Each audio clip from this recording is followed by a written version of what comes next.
en el camino, pero muy, muy, muy agradecido, Fidel, con tu disposición, con tu disponibilidad y desde luego con este tema interesante a la vez que novedoso, que yo creo que será de mucho provecho para el colegio. Adelante, entonces cedo la voz a Hugo para la presentación Muchas curricular. gracias, presidente. Mucho gusto de escucharte y saludos y con cuidado ahí en el trayecto. Y, y pues vamos a dar inicio. Todavía hay algunas personas que se están integrando, pero me gustaría ya en honor de la hora citada, pues iniciar con la presentación. Y bueno, me honra muchísimo presentar. Déjenme, voy a silenciar esta cosa que tengo por acá. Perdón, un segundito, ya. Me honra muchísimo presentar en esta ocasión a Fidel García Granados, que es el conferencista de hoy. Me honra porque pues es una persona que aprecio personalmente, no solo por sus credenciales académicas, sino porque es una persona con un muy relevante valor humano. Bueno, para fines estrictamente formales, tengo que decir que el maestro García Granados es candidato a doctor en Ciencias Sociales por la Universidad de Guanajuato y tiene sendas maestrías en Derecho Constitucional y en Políticas Públicas. Actualmente es subsecretario de Ordenamiento Territorial en el estado de Guanajuato y en su trayectoria profesional se cuenta particularmente el mérito de haber redactado la iniciativa de Código Territorial en ese mismo estado, haber sido consultor del Banco Mundial y de la Secretaría de Energía, además de otras etapas y experiencias tanto en el sector público como en el privado, como en el académico.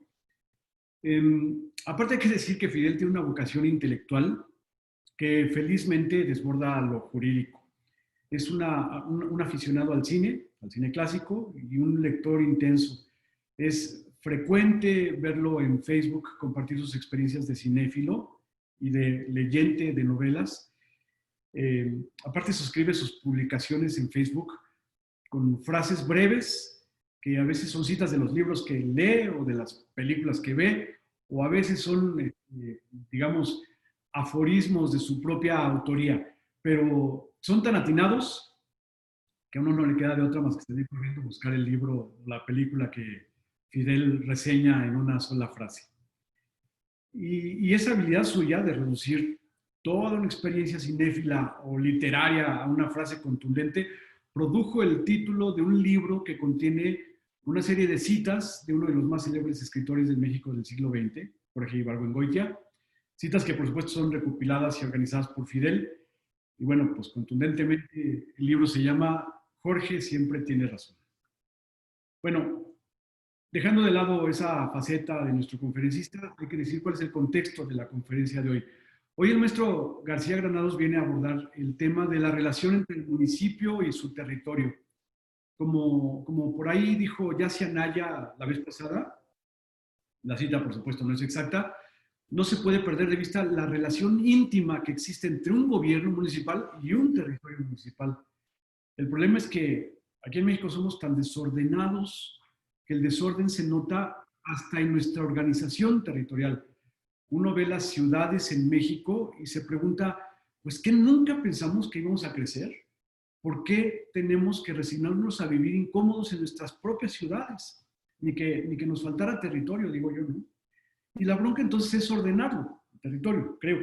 Y particularmente, uno de los capítulos de este esfuerzo de ordenación pasa por aprender una lección crucial, que las ciudades y el medio ambiente no se excluyen entre sí. En el seno urbano hay biodiversidad. Y bueno, aquí le paro yo y le pido a Fidel que tome la palabra. Bienvenido, estimado Fidel, te escuchamos con atención. Gracias, Hugo. Trataré de honrar las altas expectativas que acabas de hacer con esta inmerecida presentación de tu parte. Aprecio, sabes que el aprecio es correspondido, que son muchos los puntos de contacto que tenemos. Uno de ellos es este colegio que juntos en alguna oportunidad tuvimos la ocasión de fundar, igual que con nuestro presidente Juan Marcos, con Rubén Fernández, nuestro presidente fundador, y con algunos de los compañeros que están todavía aquí conectados.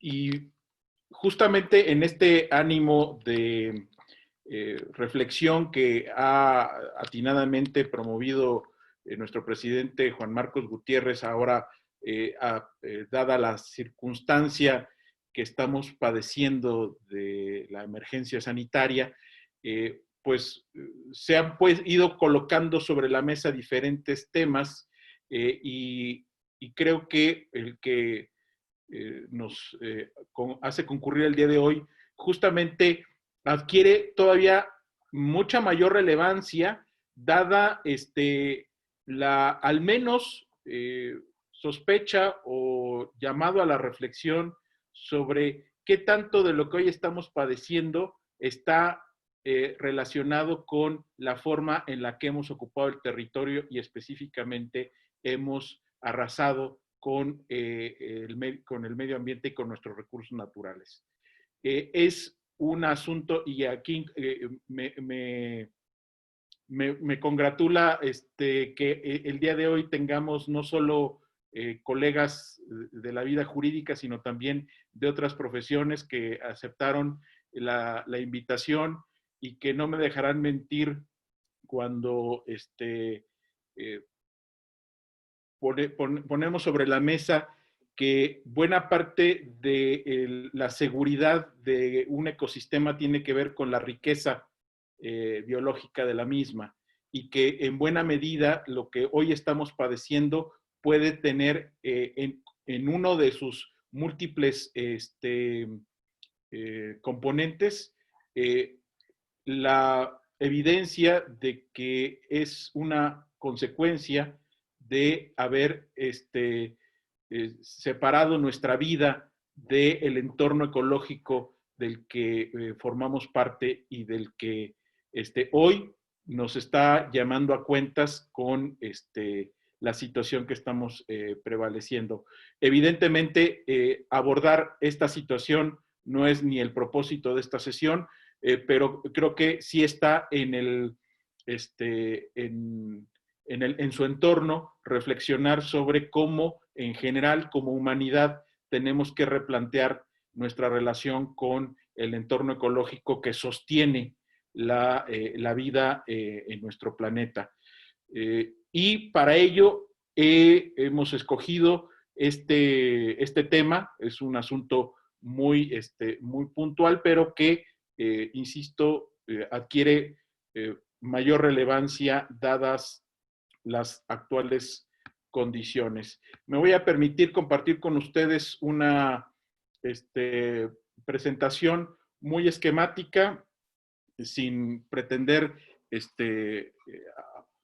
apoderarme del micrófono, sino nada más lanzar algunas ideas que justamente como han venido siendo estas dinámicas motiven la reflexión y el diálogo con un intercambio de ideas.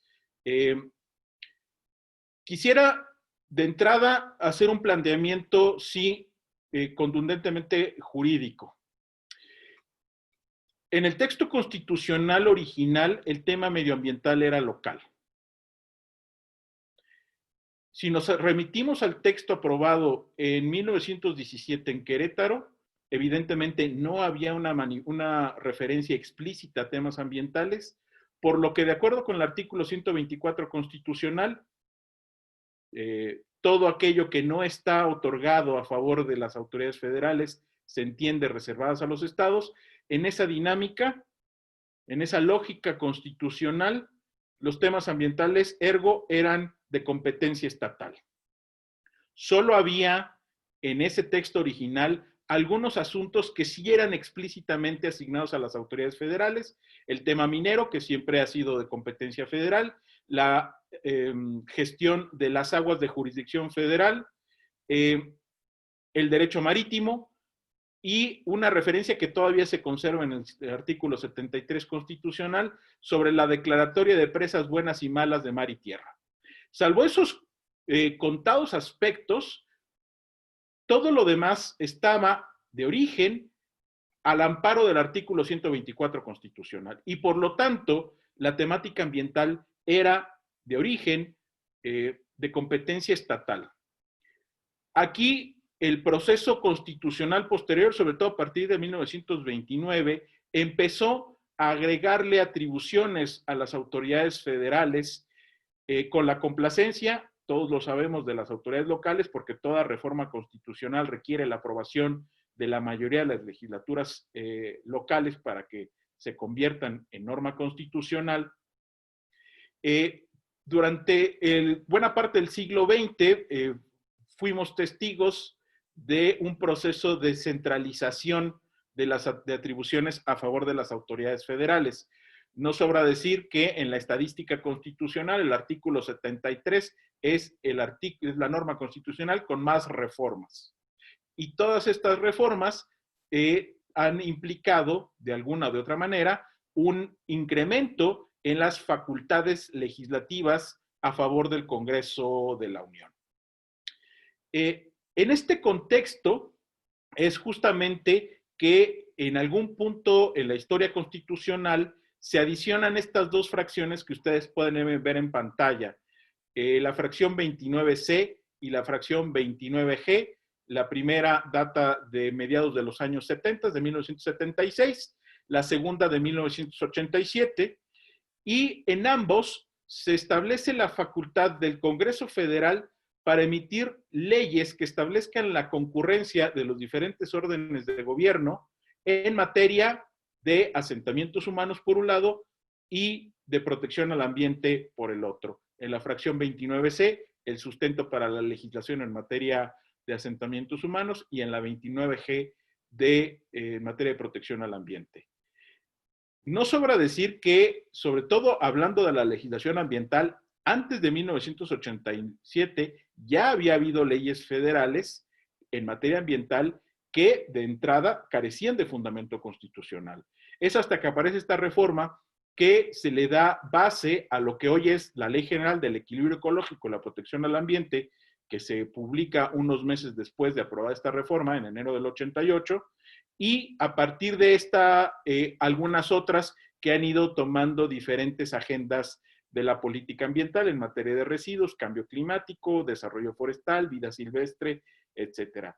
Por su parte, al amparo de la fracción 29C del propio artículo 73 constitucional, a partir de 1976 se han ido publicando una serie de leyes generales en esta materia, la más reciente de 2016, con la Ley General, con una denominación pleonástica de Ley General de Asentamientos Humanos, Ordenamiento Territorial y Desarrollo Urbano. Este es, al día de hoy, de hecho, la estructura constitucional básica sobre la que se sostiene la legislación ambiental y territorial en nuestro país. Pero quiero destacar un aspecto muy relevante de estas dos fracciones. Y creo que lo ha dicho mucho mejor el maestro Antonio Azuela, al destacar que no se trata de, al menos en estos dos casos, de una facultad abierta para el Congreso Federal de hacer una distribución discrecional de las atribuciones, sino que en ambos casos se remite a las respectivas competencias de los diferentes órdenes de gobierno. Y de hecho, regreso a la lámina anterior, está justamente destacado este aspecto que con estas 4 palabras, con estas 5 palabras, en el ámbito de sus respectivas competencias, hace un condicionamiento muy importante al alcance normativo de las leyes generales, tanto en materia territorial como en materia ambiental. Porque entonces, tal como lo reflexiona el doctor Azuela, no es una facultad para que el Congreso Federal haga una distribución abierta de cómo se deben de atender algunos aspectos de la vida legislativa en estos temas, sino que primero se tiene que remitir a cómo se distribuyen las competencias en el ámbito constitucional para, partiendo de ahí, establecer mecanismos de coordinación administrativa para la satisfacción de los diferentes aspectos que conforman la gestión ambiental y territorial, pero dentro del ámbito que constitucionalmente le es definido a cada uno de estos entes. Este supuesto será fundamental para la propuesta que un poco más adelante abordaré sobre las posibilidades y sobre todo las potencialidades que las autoridades locales tienen para impulsar una efectiva conservación de la biodiversidad, que es el tema que nos atañe, pero que de hecho, con esta interpretación constitucional estaríamos, de hecho, prácticamente abordando todos los aspectos de la gestión ambiental y territorial. Ahora, lo mencioné hace un rato, hay básicamente dos leyes generales. En el tema ambiental son un poco más, pero de hecho la Ley General del Equilibrio Ecológico y la Protección al Ambiente, la LEGEPA, ha funcionado como una ley marco, una ley paraguas, bajo la cual se han estructurado las otras leyes generales que tienen agendas temáticas mucho más específicas. La forestal, la de cambio climático, la de residuos y la de vida silvestre. Y por el otro lado, la Ley General de Asentamientos Humanos, Ordenamiento Territorial y Desarrollo Urbano. Estas dos leyes generales tienen una condición muy peculiar en cuanto a su contenido y alcance que, tal como he tratado de ilustrarlo en la presentación, han generado respecto al ambiente urbano un agujero negro. Porque ninguna de las dos leyes generales han establecido mecanismos que permitan asumir con total contundencia los temas ambientales en relación a lo que sucede en la ciudad. Parece haber una conceptualización del ambiente que excluye a lo urbano. De entrada, hay datos que me parece que son muy reveladores. Por ejemplo, en la Ley General de Vida Silvestre no hay una sola mención a ciudad, zona urbana, área urbanizada o centro de población. En la Ley de Desarrollo Forestal solo hay dos, y las menciones son genéricas, más bien dirigidas a identificar a los centros de población como uno de los objetos de tutela de la gestión forestal. Pero incluso durante un tiempo, un par de años, que se implementó una reforma a la que luego se le dio reversa, se excluyó explícitamente la aplicación de la ley forestal en los centros de población. Incluso la Ley General del Equilibrio Ecológico y la Protección al Ambiente establece un modelo de ordenamiento territorial en donde pareciera que la ciudad queda excluida de esta dinámica. Solo establecen algunos criterios ecológicos para normar lo que sucede en las ciudades. La percepción general es que esta normativa en materia ambiental deja en manos de la otra ley que, en materia de asentamientos humanos, se haga cargo de lo que sucede dentro de las ciudades. Pero si nos remitimos a la Ley General de Asentamientos Humanos, Ordenamiento Territorial y Desarrollo Urbano, nos percibimos que, por un lado, el tema ambiental también está excluido. No existen aspectos ambientales, no existen modelos administrativos que permitan incorporar las variables ambientales a la planeación urbana. Pero además, específicamente hablando de la gestión municipal, por alguna razón que constitucionalmente yo no encuentro sustento, se ha excluido a los municipios de la gestión territorial fuera de los centros de población. De hecho, toda la modelación de la planeación territorial está acotada a los centros de población, que son los instrumentos que tienen que expedir los municipios para ordenar su territorio, pero solo respecto al centro de población. Y entonces tenemos, por un lado, a la legislación ambiental que ha suprimido el fenómeno urbano de su objeto de regulación y que además ha limitado competencialmente a los municipios en términos generales a básicamente una repetición de lo que se dice en el 115 constitucional respecto a los efectos ambientales de los servicios y funciones públicas a su cargo. Y por la legislación en materia de asentamientos humanos, se acota la injerencia de los municipios al centro de población, pero careciendo totalmente de mecanismos que permitan incorporar los aspectos ambientales a la planeación urbana. Estos cuatro fenómenos normativos van generando una sinergia poco positiva que podríamos, como lo he tratado de ilustrar, hablar en términos normativos de una especie de agujero negro en donde el ambiente urbano simplemente queda invisibilizado de la gestión jurídica en estas materias. ¿Dónde se han ido materializando algunas de las consecuencias de este fenómeno? Bueno, uno de ellos tiene que ver justamente con la diversidad biológica que se desarrolla dentro de los centros de población. Porque tenemos que primero reconocer y luego hacernos cargo de que por muy urbanizadas que tengamos nuestros centros de población y por muy extendidas que las tengamos en el territorio nacional, por supuesto que en muchos de nuestros espacios urbanos tenemos vida, y la vida ha encontrado el camino para subsistir en el entorno urbano.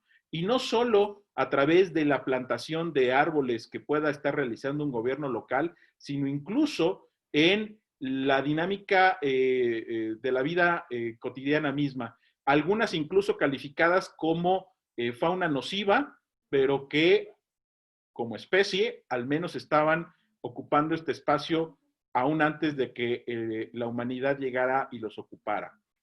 Y si a eso le agregamos que el modelo de ocupación territorial, el modelo de urbanización, no solo alteró la estructura física de los espacios al retirar suelo vegetal y colocar concreto y construir casas, avenidas, edificios, fábricas, sino que además se fueron incorporando a lo largo del tiempo con propósitos más ornamentales que de conservación de la biodiversidad, una serie de especies arbóreas para tratar de reducir el impacto del concreto en la vida urbana y a tratar de vegetar estos entornos.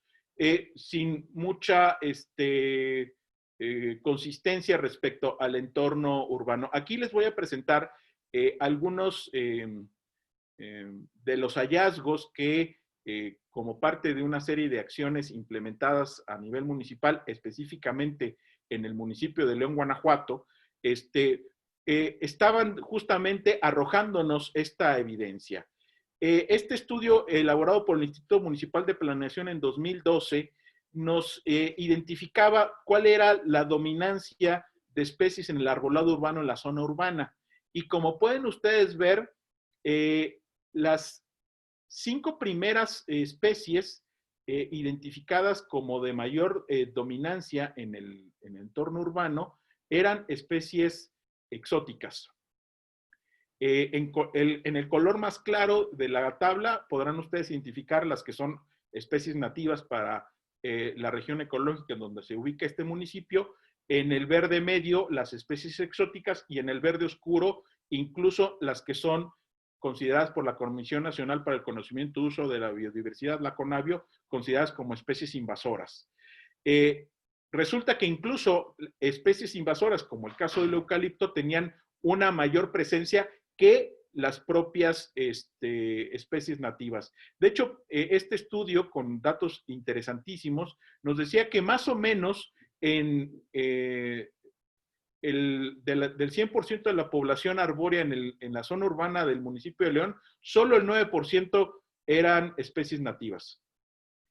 Y estas estaban confinadas prácticamente a lotes baldíos o espacios públicos muy concretos. Prácticamente habíamos hecho una transformación completa de la vegetación que campeaba sobre estas ciudades. Y esto puede tener incluso efectos no solo en el ecosistema, sino incluso en algunos otros aspectos de la vida urbana. Algunas de estas especies tienen origen en ecosistemas tropicales. Las especies de ecosistemas tropicales no requieren buscar agua, la tienen a flor de tierra, y eso hace que sus raíces sean extensivas. Las especies nativas de regiones semiáridas, como es en donde se desarrolla el municipio de León, normalmente tienen que buscar agua en el subsuelo, y entonces sus raíces son pivotantes. Solo este dato, colocado contra banquetas, nos califica un efecto muy importante, muy revelador respecto a la infraestructura urbana. Banquetas de avenidas e infraestructura subterránea destrozada porque las raíces de los árboles traídos del trópico hacia zonas semiáridas habían tenido como consecuencia que los árboles desarrollaran dentro de sus capacidades limitadas por el espacio urbano con el que disponían, una consecuencia probablemente no prevista.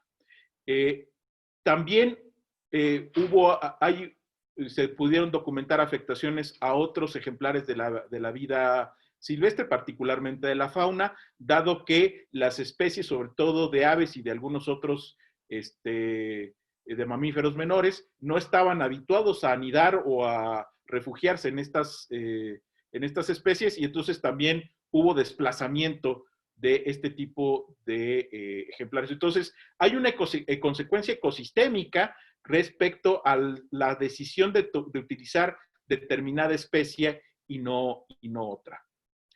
Y otro aspecto muy relacionado con el mismo tiene que ver con la ocupación misma del espacio. Si bien nuestras ciudades han tendido a ser extensas, esto no significa que necesariamente tengamos espacio disponible dentro de las zonas urbanas. Tiene que ver más con la altura de los inmuebles que con los espacios disponibles, aunque León, de hecho, sí tiene alguna problemática identificada en términos de ocupación de espacio de suelo urbano. La realidad es que había poca certidumbre jurídica respecto de los espacios que pudieran destinarse a la recuperación de espacios naturales intraurbanos. Aquí les presento un análisis muy concreto de lo que era el Programa de Ordenamiento Territorial Ecológico 2009, que fue el que se tomó como base para un análisis posterior. Ahí están los usos de suelo que estaban asignados y que tenían alguna relación con la temática de conservación de los recursos naturales, y como pueden ustedes ver, sumaba un poco más de 4 millones de metros cuadrados de suelo urbano, que en términos de la proporción del suelo urbano total no llegaba al 2%, pero resulta que de este suelo urbano destinado para parque, 2/3 partes era de propiedad privada.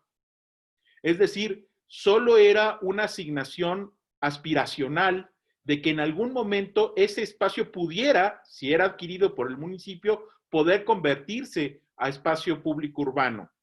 Y entonces el espacio efectivo, es decir, aquel que ya era de propiedad pública, era apenas 1/3 parte de esta superficie. Y entonces bajábamos de 1.9 a 0.6% del suelo urbano total.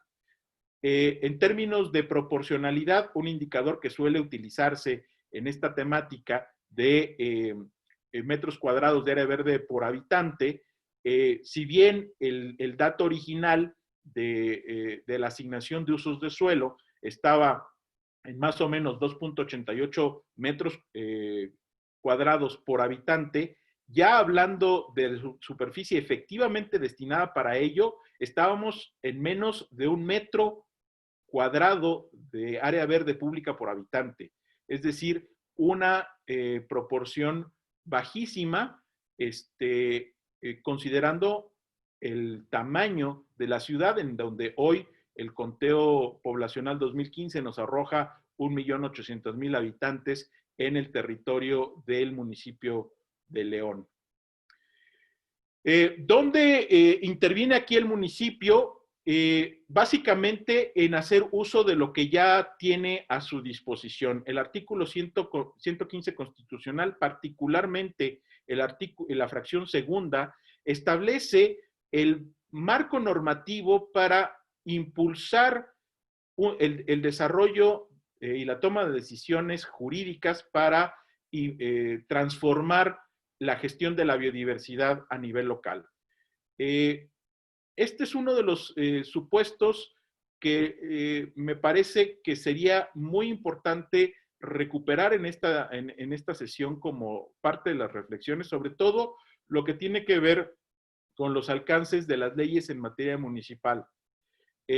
Todos en el territorio nacional, todos los estados tienen sus leyes orgánicas municipales o con alguna otra denominación, pero me parece que sobre todo las disposiciones que están relacionadas, que están descritas en el inciso E, son las que valdría la pena en este momento recuperar. Es decir, no solo concentrarnos en la posibilidad de los ayuntamientos de emitir reglamentos, sino en el alcance material de dicha reglamentación. En los otros 4 incisos, los incisos del A al D, que no los cité por obvio despacio, se refieren que las leyes en materia municipal se referirán a aquellos que tengan que ver con el manejo del patrimonio, de la hacienda municipal, que se requiere cierta votación para la toma de ciertas decisiones. Pero lo relevante es que todos aquellos que no estén dentro de estos primeros 4 supuestos, el contenido de estas leyes municipales solo tendrían sentido y aplicabilidad en aquellos casos en donde los municipios no hayan desarrollado su propia normativa. Si me permiten lanzar una interpretación de este supuesto constitucional algo retadora, podríamos hacer el equivalente del pacta sunt servanda, que aplica en materia civil y en materia privada, a la materia municipal. Toda la legislación municipal emitida por los congresos locales que no se refieran a los 4 primeros supuestos establecidos en la fracción segunda del artículo 115 constitucional, solo aplicarían solo si el municipio no ha emitido el reglamento correspondiente. En todos los demás casos, se remitiría efectivamente a algunos de estos 4 supuestos, pero en todos los demás, la norma aplica solo ante la omisión de la autoridad municipal en la emisión del reglamento correspondiente. Esto, más lo dispuesto en el artículo 124 constitucional, que establece la facultad de los municipios, de los estados, a legislar cuantas materias sean del interés de la localidad y que no estén explícitamente reservadas a la federación, amplía de manera exponencial la posibilidad jurídica de incidir de estados y municipios en materia ambiental. ¿Por qué? Porque de acuerdo con el artículo 73, fracción 29G y la 29C respecto a asentamientos humanos, la legislación que se emita por parte del Congreso Federal tendrá que acotarse a lo dispuesto en la propia Constitución al momento de distribuir competencias. Y como las atribuciones de la Federación son las únicas que de acuerdo con la Constitución son explícitas, si no están en la Constitución a favor de las autoridades federales en materia ambiental o territorial, se entienden por tanto que están en manos de estados o de municipios. ¿Cómo las va a ejercer el Estado? Al amparo del 124. ¿Cómo las puede ejercer un municipio? Al amparo del 115 constitucional. En la presentación que Hugo me hizo el honor de hacer respecto a mi expertise, mencionaba la redacción de la iniciativa del Código Territorial del Estado de Guanajuato. Y justamente buena parte de lo que sucedió en esa iniciativa estuvo precisamente en esta estructura constitucional, de entender que los alcances de las autoridades federales están limitadas tanto en materia territorial como en materia ambiental a lo que explícitamente se derive de la Constitución, por un lado, y por otro lado, al amplísimo margen que tienen los municipios en el 115, específicamente en las fracciones segunda, que ustedes ven en pantalla, y en la quinta, que es la que establece el modelo de ordenamiento territorial, y que vamos a ver un poco más adelante. Esto es lo que ha dicho la Corte de lo que acabo de mencionar. La Corte incluso ha llegado a decir que en México hay dos tipos de reglamentos. Los que ella misma denomina como los tradicionales, que son los que derivan de una ley, y todos los que están en el amparo del 115 fracción segunda. En donde incluso dice, ahí el límite es la Constitución. Obviamente los reglamentos municipales tienen que velar por el respeto de los derechos fundamentales reconocidos en la Constitución, tienen que abocarse a respetar el sistema de distribución competencial establecido en la Constitución, pero a nivel municipal, el tope, hablando de la emisión reglamentaria, no es una ley, sino la Constitución. Y esto adquirirá particularmente relevancia en el tema que abordan, porque entonces tendríamos que estar concentrándonos como municipalistas en encontrar los modelos que le permitan a las autoridades locales, estados y municipios, recuperar su medio ambiente desde lo local, sin esperar que la LEGEPA o alguna otra ley general establezca alguna atribución especial, simplemente porque incluso en otra jurisprudencia que ya por obvio de tiempo no consideré pertinente incluirla, la propia Corte lo que ha dicho respecto a las leyes generales es que solo establecen el marco referencial de acción, pero que estados y municipios cuentan con una amplia libertad configurativa para desarrollar los contenidos que las leyes generales solo se establecen de manera básica. El único limitante ahí, como es obvio, es una ley estatal o un reglamento municipal no puede contradecir, no puede ir en contra de la ley general, pero mientras eso no suceda, el ámbito, la libertad configurativa, tal como lo ha determinado la Corte, es amplísimo.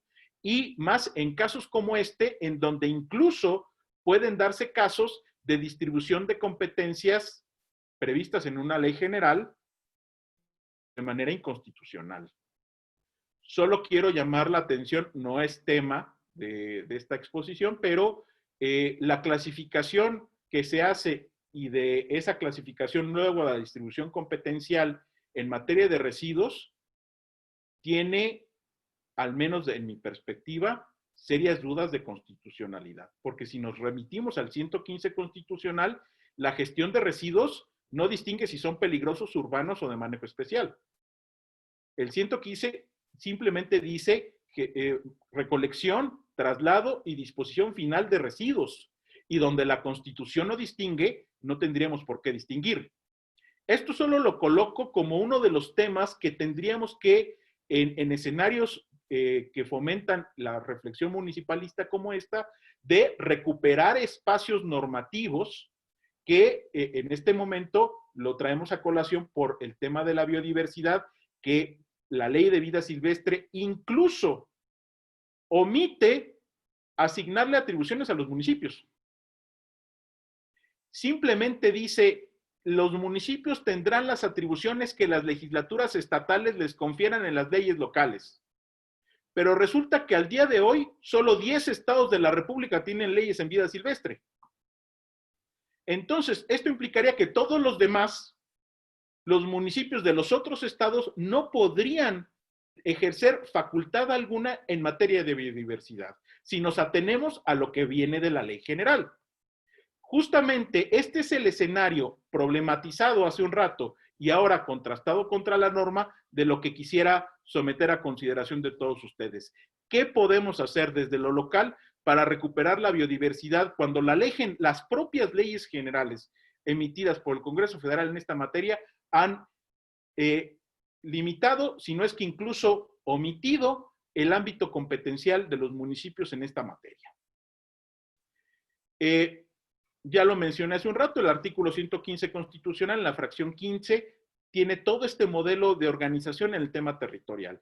Pero realmente a donde quiero llegar es hasta este punto,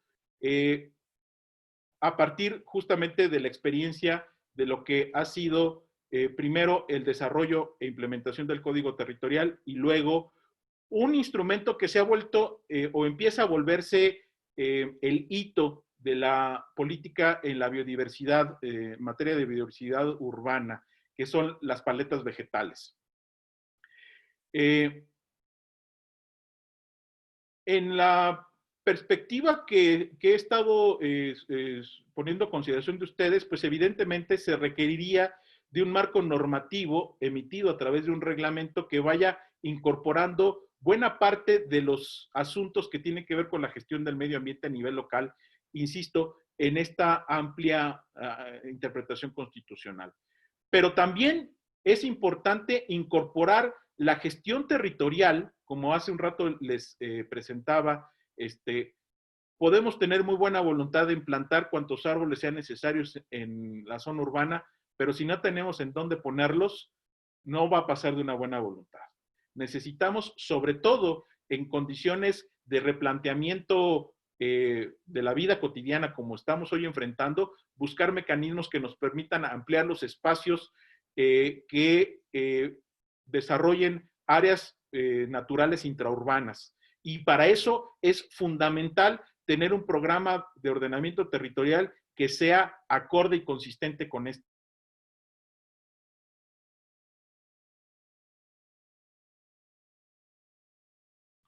Fidel, no se escucha, a lo mejor apagaste tu micrófono, Fidel. Ya. No, de hecho, se apagó solo, pero ¿sí me escuchan? Sí, adelante, adelante, se te escucha muy bien. Sí, gracias, Adrián, gracias, Hugo. La paleta vegetal, les decía, se convirtió en una especie de hito. Y aquí, nuestro presidente fundador, Rubén Fernández, históricamente, a lo largo de su vida, se ha dedicado, entre otras cosas, a ir identificando algunas áreas en donde los municipios han sido innovadores y que incluso esa innovación luego ha trascendido a la esfera municipal. Recuerdo hace ya algunos años cuando, por ejemplo, destacaba que la primera norma que en México existió en materia de transparencia y acceso a la información fue un reglamento, me parece que en Monterrey. Y algo similar reflexionaba sobre los sistemas de indicadores de desempeño, me parece que en Zapopan. Y el caso de la paleta vegetal es uno de los casos en donde pudiéramos identificar también justamente este modelo de innovación hacia la conservación de la biodiversidad urbana. El primer caso, al menos en los términos en los que quiero presentárselos, fue aprobado en León, y que de hecho incluso ha habido reformas al propio Código Territorial para incorporarlos, e incluso recientemente se presentó una iniciativa de reforma a la Ley General del Equilibrio Ecológico para incorporar también el tema con algunas, lamentablemente, imprecisiones que un rato comentaré. Sin embargo, este modelo requiere necesariamente de comprender el otro esquema. Cómo la agenda gubernamental, sobre todo a nivel local, va abrevando de una serie de componentes que van condicionando sus contenidos. El Código Territorial, tanto en las disposiciones vigentes como en algunas iniciativas que se han presentado, y la iniciativa de reforma que hace un momento mencioné a la LEGEPA, tienen un pequeño gran problema. requieren necesariamente de la toma de decisión por parte del municipio. De lo contrario, difícilmente podrán prosperar. Y desde esa perspectiva me parece que es mucho más, podría ser mucho más relevante, mucho más enriquecedor apostar por la construcción de una agenda gubernativa local que coloque este tema y no esperar que llegue desde la ley general o desde la legislación estatal. La paleta vegetal de León, la primera que se publicó ya hace algunos años, estableció, y de hecho es la imagen resumen es la que ustedes pueden ver del lado izquierdo de su pantalla, un listado de poco más de 100 especies, más del 80% de ellas nativas de la región ecológica en donde se encuentra el municipio, pero además estableció las reglas para la selección del arbolado. Un punto importante aquí era no solo rescatar las especies nativas para la forestación urbana, sino también encontrar el árbol adecuado para el sitio adecuado como principio de gestión básica. Y para ello, lamentablemente la imagen no es muy afortunada por el tamaño, pero en la parte de arriba hay una serie de criterios que van definiendo el tipo de raíz, el tipo de cobertura, el tipo de copa, la altura, los servicios ecosistémicos que presta, de manera que al momento de buscar el árbol adecuado para el sitio adecuado, este modelo normativo permitiría ir discriminando especies hasta llegar a un grupo o a algunas especies específicas para el sitio que se esté planteando, con la posibilidad, además de no solo plantar árboles nativos por plantarlos. Cuando se inició la discusión respecto a la paleta vegetal y se insistía en que eran especies nativas, había una reacción hasta cierto punto natural de algunos actores que decían, bueno, es que en León solo hay mezquites, y entonces vamos a llenar a la ciudad de mezquites. Entonces, era también incluso un proceso hasta de formación de cultura en que las personas conocieran que había una multiplicidad de especies y que no todas las especies además tenían las mismas características, ni físicas, ni de altura, ni de servicios ambientales que pudieran estar prestando. Y entonces fue así que se diseñó esta norma que permitía no solo tener un listado de especies, como normalmente había sucedido con las paletas vegetales, que no eran más que un listado de especies permitidas para su plantación, sino incorporando, uno, la variable de su origen ecosistémico, y dos, las características que le permitieran ser las seleccionadas dependiendo el lugar en el que fueran a ser plantados. Este primer modelo de paleta vegetal, que además se fue aprobado por el ayuntamiento y publicado en el periódico oficial del Estado, se convirtió en norma. Junto con, y regreso al esquema anterior, el reglamento, de hecho se publicaron juntos el reglamento municipal y la paleta vegetal, de manera que uno y otro tuvieran una vida integrada, en donde el reglamento, como todos los reglamentos municipales, establecen los modelos administrativos de comando y control, las funciones de inspección y vigilancia, y una serie de reglas que tienen que ver con la gestión de muchos reglamentos de parques y jardines que ya hacen lo propio, excediéndose en el objeto del mismo, por cierto, pero que ya lo están haciendo. Y la paleta vegetal como el documento técnico que determinara la especie y las condiciones adecuadas para su plantación y desarrollo. Y el programa municipal de ordenamiento territorial como el instrumento normativo que permitiera abrir en términos urbanos los espacios para desarrollar estas áreas. Este modelo, de hecho, sirvió de base para que unos años después, en 2017, se reformara el Código Territorial de Guanajuato para reconocer la facultad la posibilidad de que los municipios cuenten con sus paletas vegetales.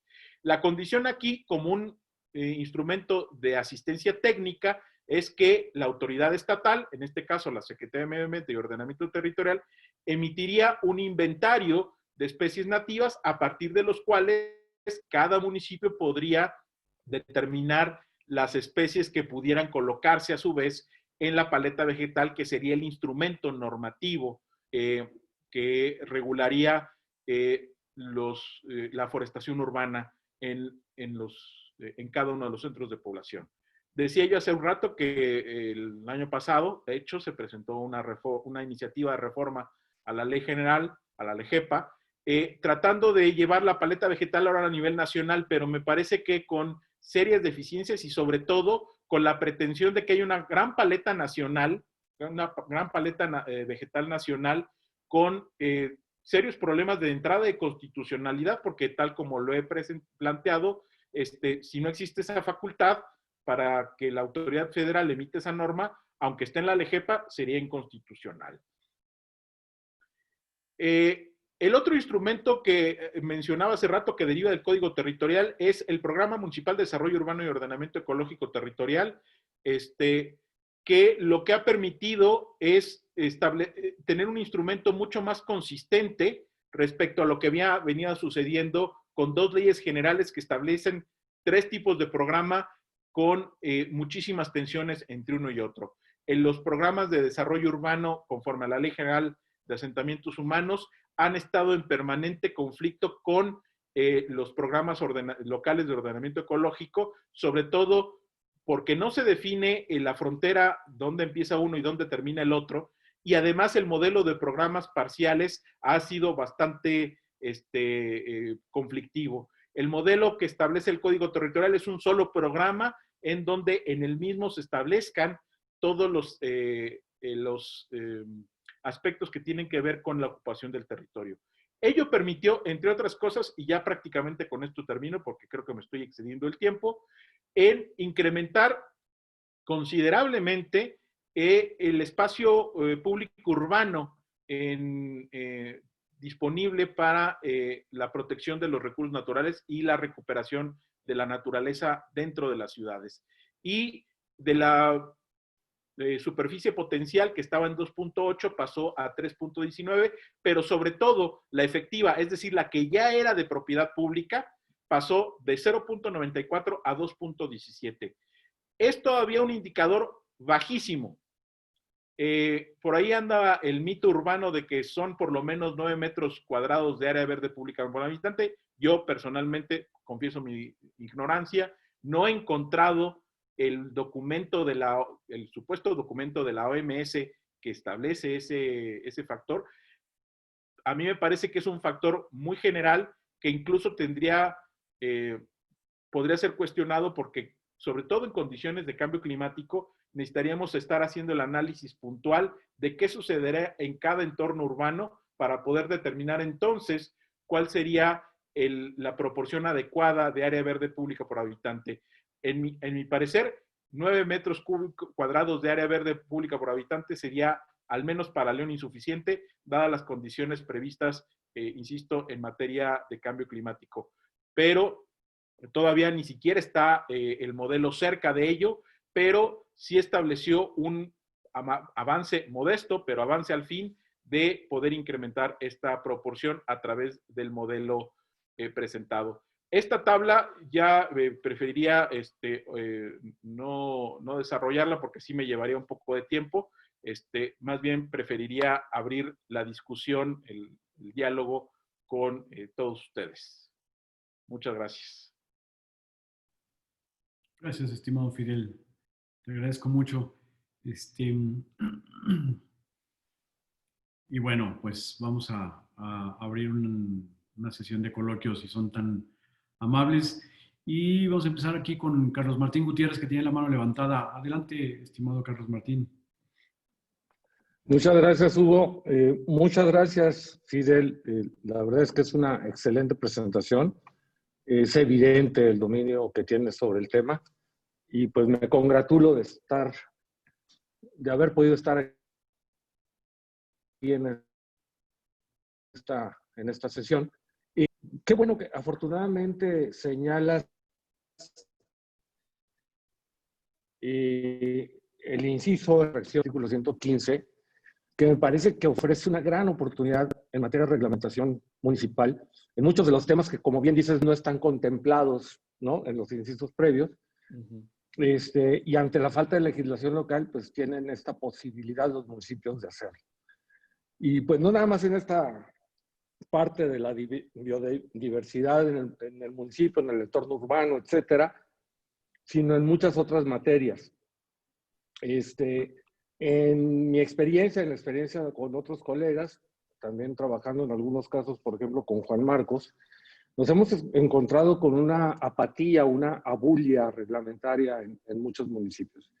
Y ahora que vienen estos embates, como en el caso del Estado de México, por ahí anda Marina Carmona, que levantó la mano en ese sentido, pues esa bulia reglamentaria pues ni siquiera va a existir, pues se nota de debilitar al municipio y de reconcentrar todo el poder, ya sea en el ámbito local o en el ámbito federal.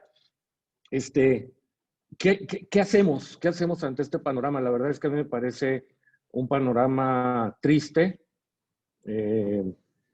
Por vocación yo soy siempre pesimista, entonces creo que, pues sí, parece ser que los municipios, si no damos la lucha a favor del fortalecimiento municipal, pues están amenazados, ¿no?, por varios frentes. Muchas gracias nuevamente, excelente exposición. Gracias, Carlos. Te consulto, Fidel, si hay una petición ahorita de Samuel Furlong para intervenir. Te consulto si quieres que integremos las intervenciones en grupos o vas contestando una por una. Yo creo que para no perder el hilo de la conversación, creo que podríamos ir haciéndolo uno por uno si no tienes inconveniente. Digo, también sé que el tiempo es también un verdugo. Trataré de ser conciso, pero creo que para efectos de la conversación, además me parece que lo que acaba de exponer Carlos, como siempre, además es muy preciso y es muy incisivo. Yo creo que, bueno, me parece que uno es, habrá que dar la batalla, Carlos, para la defensa de los municipios que están siendo deteriorados. Creo que aquí, en esta misma sala, Rubén ha estado colocando el tema del derecho al gobierno local como una estructura incluso conceptual que nos permita como colegio y como profesionistas dar esa batalla, y me parece que ahí seguramente lo que ha pasado en Tabasco y lo que está pasando en el Estado de México, esperemos que sean excepcionales. Comparto tu pesimismo, pero siempre esperando que el pesimismo venga acompañado de la buena noticia de que, de que al esperar lo peor, cualquier cosa sea una buena nueva. Pero creo que habrá que dar la batalla a defender el localismo. Creo que los modelos políticos como los que estamos viviendo actualmente requieren hoy más que nunca justamente de recuperar el valor del gobierno local. Y no solo en términos políticos, sino también normativos. Y creo que este caso, que puede ser muy acotado a un tema muy concreto de la gran agenda municipal, es quizá solo un ejemplo de cómo ir encontrando una hebra que permita ir construyendo esta defensa jurídica y política de la autonomía local. Yo incluso cuando lo compartimos el día que nos hiciste favor de hacer la presentación, coincidíamos en que el desarrollo de una nación será local o no será. Y desde esa perspectiva creo que tenemos mucho camino por andar. Defender la autonomía de los municipios también defender la autonomía de los estados, empezando por convencer a los propios servidores públicos y a nuestros funcionarios, tanto estatales como municipales, de que no necesitamos, hablando del tema concreto, que se modifique la Ley General de Vida Silvestre para que se le reconozca un ámbito de atribuciones a los municipios y a los estados, porque ya lo tienen en el 124 y en el 115. Entonces, desde convencer al funcionario municipal, al funcionario local, de que puede, y no solo puede, en estos contextos, debe hacer uso de esas atribuciones y de innovar en modelos normativos que le permitan fortalecer su gestión, me parece que ahí tendríamos un frente de batalla muy importante, Carlos. Muchas gracias, Fidel. Samuel, si me haces favor, después de Samuel, hay una intervención que Sebastián puso en el chat. Yo le invitaría a que hiciera verbalmente, si no lo desea, con todo gusto podemos intentar leer lo que, bueno, leer por supuesto, no intentar leer lo que puso y pues así resolveríamos el tema, pero estás invitado, Sebastián, y además indícanos por favor tu apellido. Y Samuel, adelante. Ok, para empezar, maestro, excelente disertación. La realidad es que, como se llama, yo sé un poco del tema, pero la especialista está ahorita en el cuarto de al lado dando clases a alumnos precisamente sobre materia de derecho ambiental y le voy a decir precisamente todo lo maravilloso que se perdió con esa disertación. Mira, más allá del tema del conflicto competencial, yo siento que muchas veces los municipios les hace falta, y sobre todo el personal jurídico, que precisamente tiene que organizar todo el marco normativo. A veces yo creo que les hace falta personal especializado con este tema de conocimiento, porque usted presentó ahorita un proyecto, ¿no? Yo, por ejemplo, soy del municipio de Mérida, ya ha habido mucho avance sobre este tema de regulación en materia de ambiental y aún con eso siento que nos queda mucho de ver. Hablando de, por ejemplo, existe una paleta vegetal que se aprobó en el tema, en el de León. Aquí hay una paleta vegetal aprobada desde una instancia estatal que no ha sido aprobada en una instancia municipal. Nosotros en la ciudad de Mérida vivimos una época en que hubo una reforestación, una arborización con especies que ni siquiera eran endémicas y que por cierto son muy tradicionales. Se asocia a Yucatán, por ejemplo, con el flamboyán, y el flamboyán no es una especie endémica yucateca y eso ha afectado ¿cómo se llama? Las banquetas y los espacios públicos. ¿Dónde alguien puede, tal vez documentos, libros, o de qué forma pudiera alguna autoridad municipal documentarse para que yo quiero hacer ¿cómo se llama? Un marco jurídico, que no es solo, no tiene que ser acompañado de un plan, un reglamento, un plan de desarrollo urbano, donde pudiera acudir una autoridad municipal para documentarse y tener los elementos para construir este marco normativo y reglamentario para aplicar en su municipio, sobre todo aquellos municipios que están teniendo una explosión urbana y que está creciendo de manera desorganizada y que están siendo rehenes de los desarrolladores inmobiliarios que, aprovechándose de esas lagunas, ¿cómo se llama? Pues obviamente están generando afectaciones en la parte del desarrollo urbano. ¿Es cuánto? Gracias, Samuel. Recibe toda la envidia de que estés viviendo en Mérida, de mi parte. Es una ciudad que me encanta. No soy muy afecto al calor, pero es una ciudad que maravillosa, es muy disfrutable. Pues mira, yo creo que buena parte de la situación que tenemos es que hay poca reflexión académica al respecto.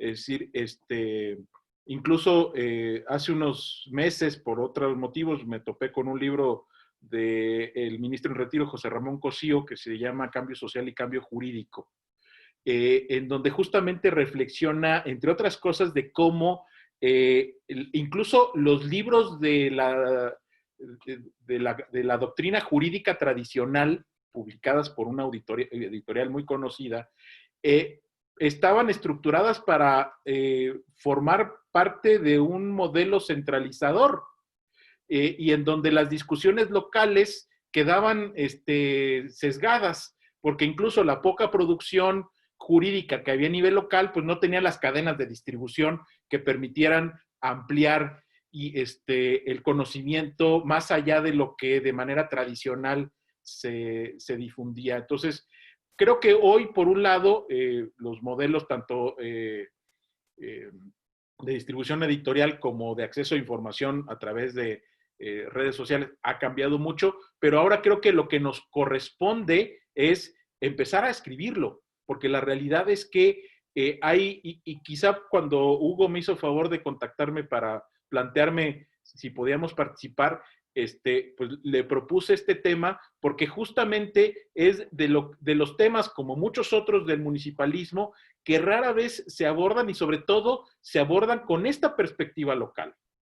Y creo que un reto que incluso podría ser hasta parte de la agenda de trabajo del colegio, pudiera ser justamente empezar a generar documentos en donde se vayan planteando estas reflexiones para luego poder salir a presentarlo a quien, a los funcionarios que hoy están necesitados de contar con estas reflexiones, con estas perspectivas distintas de lo que tendría que ser. En mi personal experiencia, de hecho, ahorita tengo un par de artículos en dictaminación con estos temas. Uno ya está aprobado y está próximo por salir, y que con todo gusto, cuando salga, se los podré compartir, pero me parece que esto solo lo comento como una anécdota personal, pero creo que sí vale que como colegio nos planteemos el reto de empezar a generar esta masa crítica y documentar estas experiencias desde lo local. Muy bien, claro que sí, estoy tomando nota, Fidel. A ver, aquí hay una petición, Rafael Guzmán. A ver, nada más, ¿sabes qué, Rafael? Le vamos a dar, participación ahorita a Sebastián, a ver si nos haces favor de intervenir verbalmente y si no leo yo, pero Sebastián, no te identifico aquí en A ver, bueno, Sebastián dice, la autoridad ambiental local podría en su momento limitar o restringir el que en camellones, parques y áreas verdes municipales el sembrado de palmeras en virtud de que no son nativas ni endémicas de Guanajuato, con excepción de Sichú. Y luego, por otro lado, dice, de acuerdo al principio de precaución ambiental, considera el licenciado que cualquier autoridad podría vigilar el cumplimiento y respeto de la paleta vegetal en la entidad. Esas dos cuestiones planteadas Sebastián, si no es favor, Fidel, y después Rafael. Sí, bueno, efectivamente, creo que la riqueza de la discusión en torno a la paleta vegetal tiene que ver con recuperar la riqueza natural local. Es decir, hoy está un inventario ya aprobado, ya incluso hace unos 2 o 3 semanas lo expidió el gobernador de Guanajuato, y con además una condición muy peculiar, tomó la decisión, a pesar de que de acuerdo con el Código Territorial se dice que el inventario es para que los municipios puedan tener una base técnica para la actualización o expedición de las paletas vegetales, estableció en el decreto una disposición que señala que el inventario también es obligatorio para las dependencias y entidades de la administración pública estatal. De manera que, por ejemplo, todos los proyectos de reforestación por construcción de carreteras, escuelas, que estén a cargo del Estado, a partir de la publicación del inventario, ya tendrán que remitirse al inventario de especies nativas aprobadas en ese decreto. Y en ese decreto, aunque no se establece por municipios y por región, entonces, ya lo único que quedaría, digamos, en esta dinámica, si los municipios van a contar con sus paletas vegetales, en el que estoy refiriéndome al caso de Guanajuato, y además el propio gobernador ha establecido un decreto que establece que el inventario es obligatorio para sus dependencias prácticamente lo único que nos faltaría es los proyectos de inversión a cargo de las autoridades federales o de las autorizaciones que en materia de impacto ambiental de la Semarnat en el estado de Guanajuato. Pero creo que si bien podría pensarse en un modelo, ya me estoy pasando a la segunda parte de la pregunta,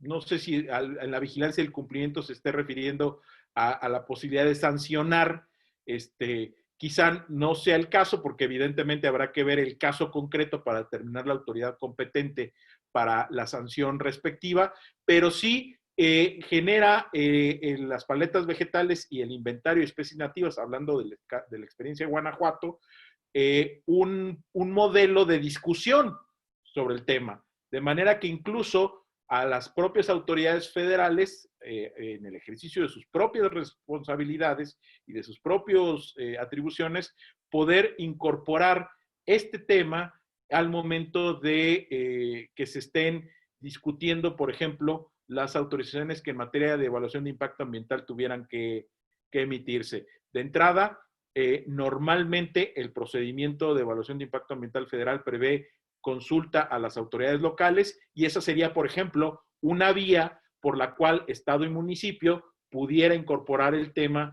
en el proceso de evaluación de impacto ambiental. Gracias, Fidel, muy amable. Ahora sí, si me das favor, Rafael Guzmán Acosta, gusto de saludarte y te escuchamos. ¿Qué tal, Hugo? Muchas gracias. Saludos a todos, compañeros. ¿Qué tal, Fidel? Excelente tu ponencia, muy interesante. Pues más que nada me gustaría saber qué opinión te merece el tema. Bueno, como bien saben, pues radico en la isla de Cozumel, que como lo hemos mencionado, es un ecosistema que merece una atención muy especial en el tema de la biodiversidad urbana. En este caso, vemos frecuentemente que de pronto hay proyectos que se aprueban a nivel federal y de pronto el municipio es el último en enterarse, ya cuando llegan con sus anuencias, con sus permisos, de pronto se chocan con el municipio y se dan cuenta que pues ese proyecto que pretenden desarrollar en la isla pues no es factible ni amigable con el medio ambiente de la isla de Cozumel. En este caso, ¿qué opinión te merece y qué reflexión darías respecto a estos temas que ocurren recurrentemente? Digo, hablo en el caso de las islas. Gracias. Sí, bueno, Rafa, bueno, mucho gusto saludarte. Sí, efectivamente, la condición de insularidad es una peculiaridad que requiere de una atención muy específica. Yo creo que los instrumentos sobre todo en materia territorial, lamentablemente el tema da para una discusión muy amplia, pero creo que hay un instrumento que está en manos de las autoridades municipales y que todavía tiene una potencialidad mucho mayor a la que hemos hecho, que es el permiso de uso de suelo. Si bien el impacto ambiental está distribuido entre los diferentes órdenes de gobierno, no importa el tipo de proyecto, todos requieren permiso de uso de suelo. Y en algunas leyes estatales se establece que el permiso de uso de suelo puede establecer condiciones ambientales. Habría que revisar el caso de la legislación en Quintana Roo, pero incluso yo me atrevería a proponer en la propuesta de interpretación constitucional que he presentado, que aun cuando la ley de Quintana Roo no previera que se pueden establecer condiciones ambientales en el permiso de uso de suelo, la reglamentación del municipio de Cozumel sí lo podría hacer. De manera que no solo en el tema de la conservación de la biodiversidad, sino en algunos otros, utilizar el permiso de uso de suelo como un instrumento de política ambiental, me parece que es fundamental. Yo tengo la convicción de que la gestión urbana tendría que formar parte de la gestión ambiental. Al fin de cuentas, la gestión urbana está administrando un recurso natural, el suelo, Y no solo está haciendo gestión de un recurso natural, sino por el modelo en el que se gestiona ese recurso, es un recurso no renovable.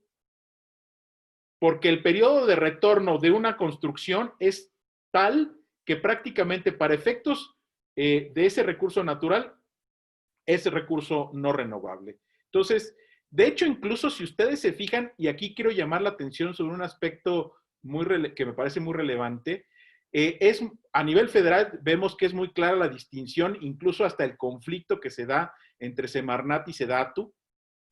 A nivel municipal es muy común también ver este conflicto y a veces hasta avasallamiento de las áreas de desarrollo urbano respecto a las de medio ambiente. Y curiosamente es a nivel estatal donde se está dando este cambio de perspectiva. Cuenten ustedes cuántas autoridades estatales hay hoy que están conjuntando los dos temas, medio ambiente y territorio. Quintana Roo, de hecho, es uno de ellos, Puebla, Tamaulipas, Jalisco, Guanajuato. Es decir, empiezan a aparecer a nivel estatal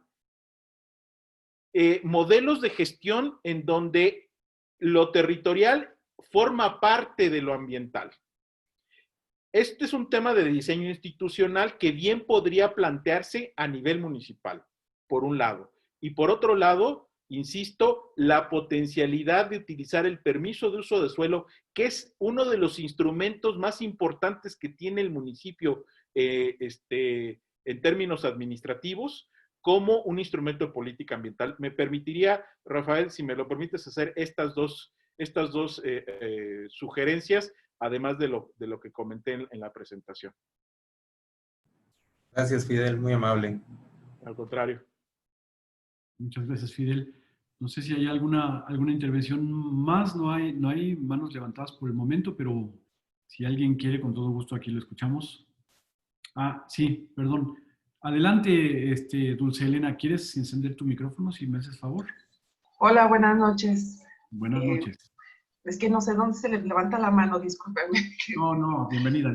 A la vieja escuela, levantando la mano. Muy buenas noches a todos. Fidel, qué gusto saludarte. Nada más sobre una cuestión en mi experiencia haciendo auditorías ambientales en las empresas. El común denominador es que tienen jardines mexicanos o el mismo parque tiene especies con el objetivo de adornar o del ornamento como tal, pero básicamente es para ahorrarse agua, ¿no? Y le dan completamente un giro distinto a su parque, a su empresa. Magueyes, biznagas, patas de elefante, llenas de piedritas, con el logo, lo que sea. Y nosotros, bueno, en su momento preguntando y la legal procedencia, y lo sacamos del cerro, un obrero lo trajo, ya estaba, y entonces viendo su manifestación y sin importar por su giro, cuál fuera su competencia, minimiza en todo momento esta parte de la cuestión urbana, buscan darle un poco de teatro, o sea, una cuestión más visual, sin importar, y entonces y han traído plagas y otras cuestiones, porque aparte les tiene que dar mantenimiento, y aunque lo dicen en sus autorizaciones, o cuando les dan autorizaciones, en unos momentos que ni siquiera las toman en consideración, pues no hay quien le dé seguimiento a ese tipo de especies, al igual que los camellones y en general el parque, ¿no?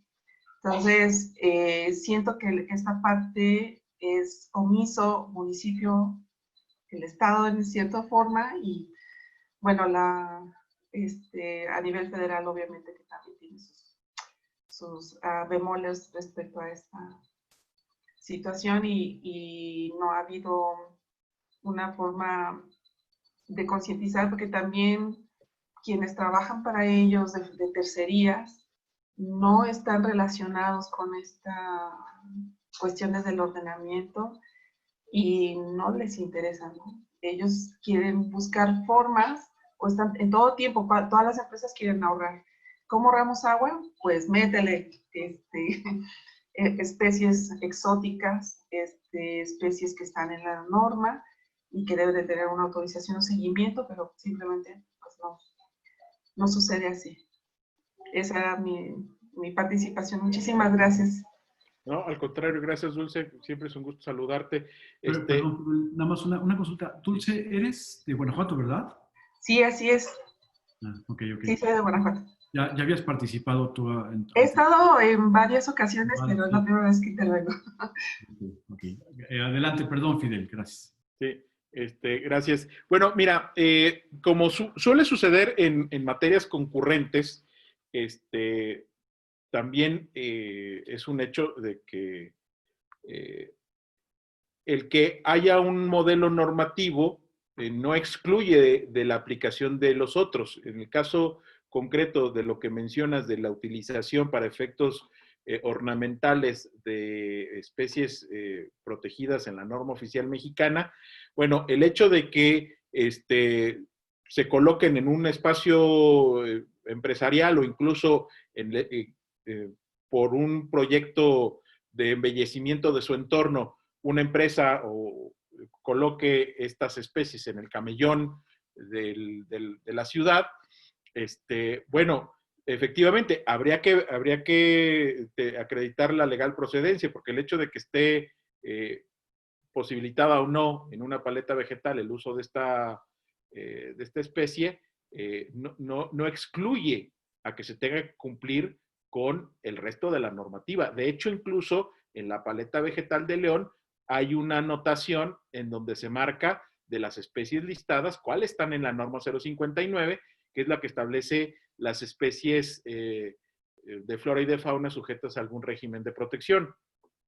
Entonces, desde esa perspectiva, incluso la propia normativa local hace, digamos, la alerta, de decir, bueno, en estos casos se tendrá que cumplir con la normativa correspondiente establecida por las autoridades federales.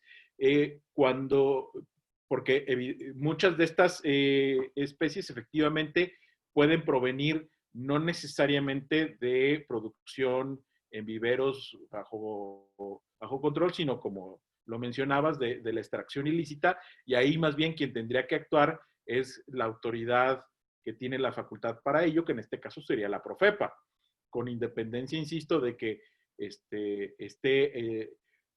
la norma. Creo que aquí sí no habría una delegación de atribuciones en materia de sanciones, dado que el hecho de que haya una infracción a la norma en un espacio, sobre todo de propiedad privada, pues, y que haya un permiso de uso de suelo, incluso hasta proyectos de autorización de manejo, que reglamentos como el de Leo lo permiten, tener programas de manejo de arbolado, no significa que eso sustituya la obligación de acreditar la legal procedencia de estos ejemplares. Es decir, ahí, y bueno, creo que no está por demás también llamar a la atención de que lamentablemente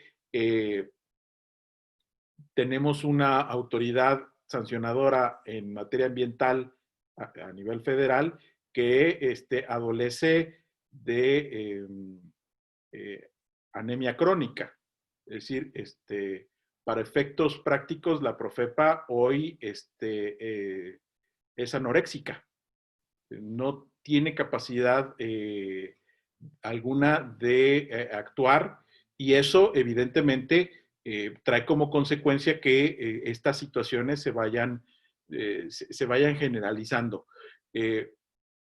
Y creo que, insisto, en el tema de la gestión de la biodiversidad urbana local, mientras también no haya mecanismos de transferencia de atribuciones, sobre todo en inspección y vigilancia, pues las autoridades municipales pues seguirán aplicando, y las locales aplicando su normativa, dejando libre la competencia para que las autoridades federales hagan lo propio.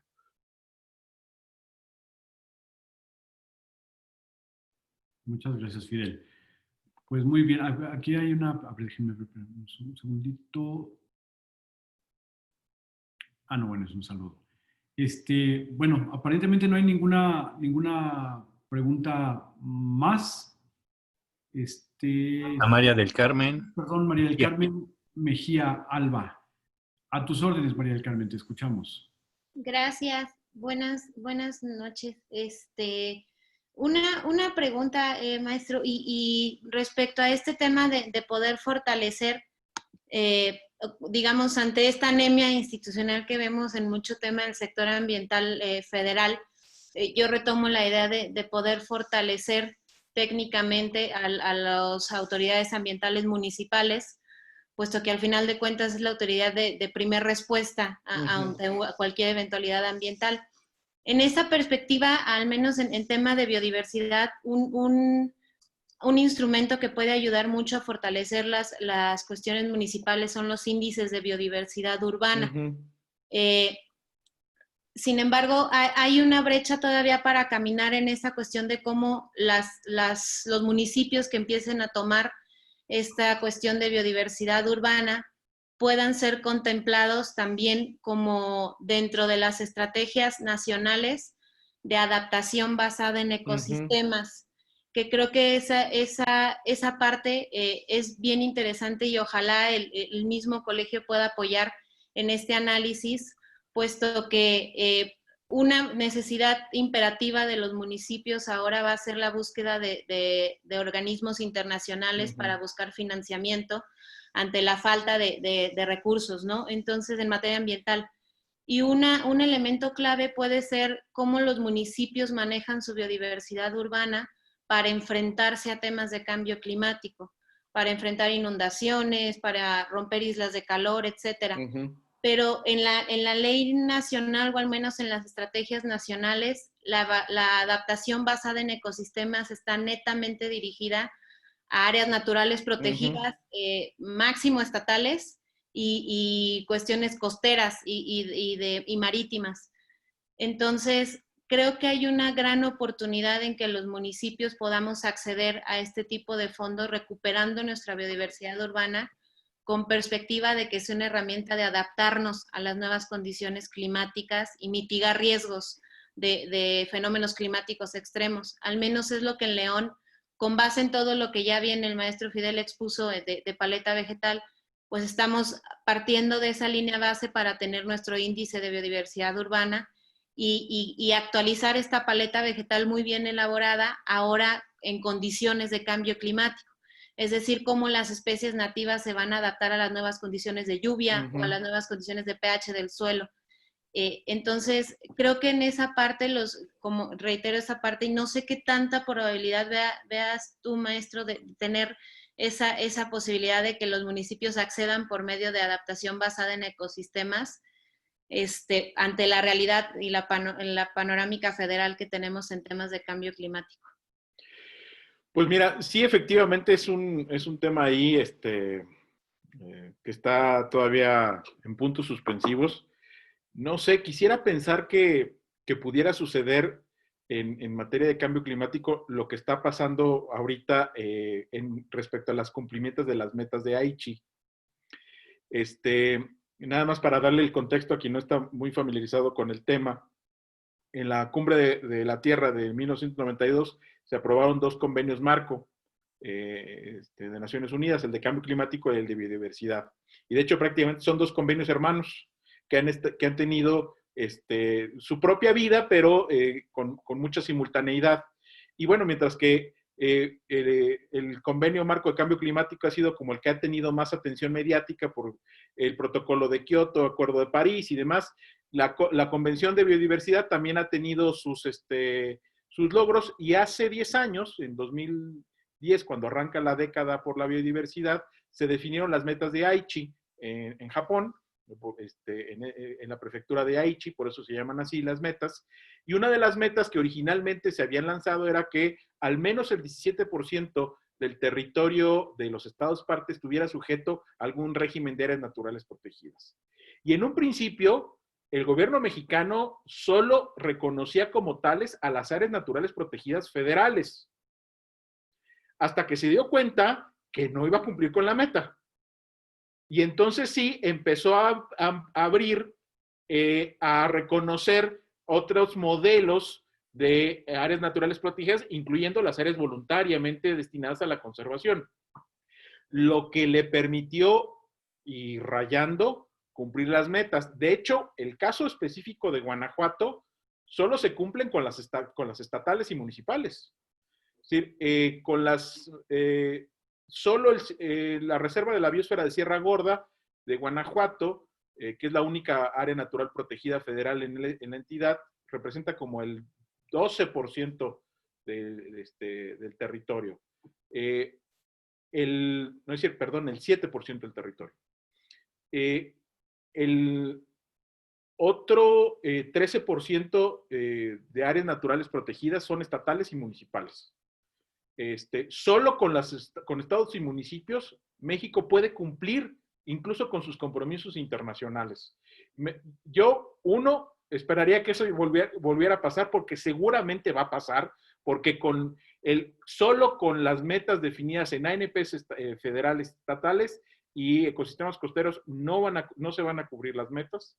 Y entonces yo esperaría que eso diera la oportunidad que el Estado mexicano abriera a los municipios esta posibilidad. Y la otra es hacer uso de esta red de ciudades por el clima que se han ido construyendo y que a través de estas organizaciones que son tratadas en los términos del convenio marco como asociaciones civiles, asociaciones de la sociedad civil, que pudieran por esa vía también poder acceder a estos recursos de fondos internacionales, porque lamentablemente la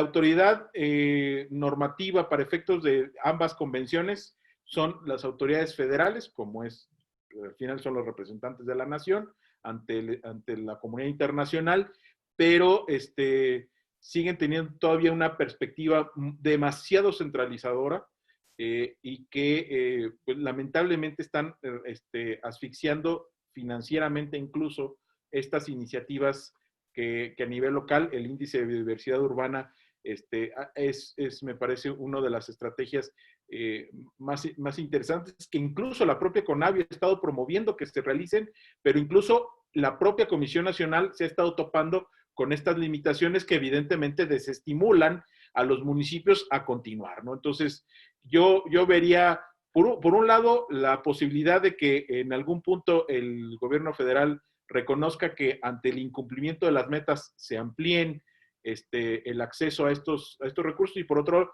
estas organizaciones internacionales de ciudades que pudieran también ser la otra vía de canalización de recursos. Gracias. Al contrario.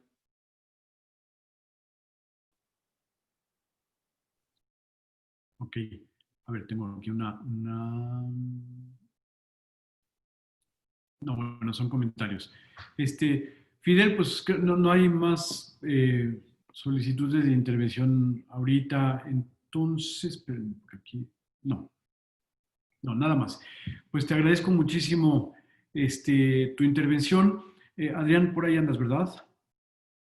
Samuel está aplaudiendo y yo me sumo al aplauso. Aquí estamos. Gracias.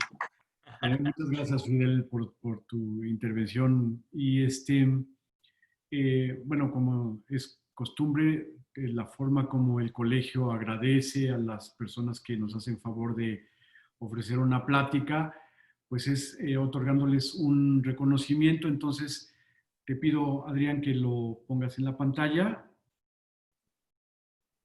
Muchísimas gracias, Adrián. Y bueno, pues el Colegio Nacional de Abogados Municipalistas le otorga a Fidel García Granados un reconocimiento por su destacada ponencia con el tema Biodiversidad Urbana, 23 de septiembre, y lo firmamos el presidente del colegio y un servidor, que en este momento tuvo que salir. Pero bueno, Fidel, te agradezco muchísimo de verdad tu ponencia, te agradezco tu disposición desde el momento que lo platicamos, en fin. y pues habrá que darle seguimiento a este tema porque, como lo platicaba yo al inicio, es parte de una materia mucho más amplia, ¿no? La relación entre el gobierno municipal y el territorio municipal, y por supuesto la población municipal, ¿no? No se agota ahí el tema del ordenamiento territorial, bueno, pues es muy amplio. Y pues agradecerles también a todos su presencia y decirles que en breve estaremos avisándoles de la siguiente sesión del colegio a la que están invitados absolutamente todos. Pues muchas gracias y buenas noches. Muchas gracias, Fidel. Muy amables. Muchas gracias. Muchas noches. Gracias, saludos a todos, buenas noches. Gracias. Buenas noches, Fidel. Saludos. Saludos a todos. Buenas noches a todos. Buenas noches, gracias.